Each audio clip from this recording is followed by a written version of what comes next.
আজ গিয়েছিলাম আমাদের বাড়ির এখানে একটা স্বাস্থ্যকেন্দ্র বা হসপিটালও ছোটোখাটো বলা যায়।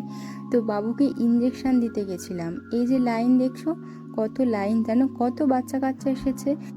আজকে অনেক বয়সের বাচ্চারই ইঞ্জেকশন ছিল। তো আমার বাবুর বয়স হলো 9 মাস। তো 9 পূর্ণ হয়ে 10-এ পড়েছে। তো ইঞ্জেকশনটা হলো, জানো 4টে ইঞ্জেকশন হয়েছে বাবুর।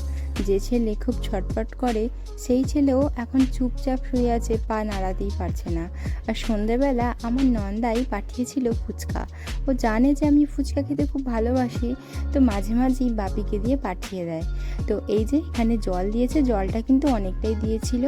আর আলু মোলাটা একটু ঝাল ছিল, তবে ফুচকা একটু ঝাল ঝাল না হলে ভালো লাগে না। আর মা একটুখানি শশা কুচিটা কুচিয়ে দিয়েছিল, আর ধনেপাতাও কিন্তু দেয়নি জলের সাথে, মা ওটা বাড়িতেই কুচিয়েছিল। তো ফুচকাটা খেতে কিন্তু খুবই সুন্দর ছিল। যদি আমার ভিডিও ভালো লেগে থাকে অবশ্যই একটা লাইক করে দিও।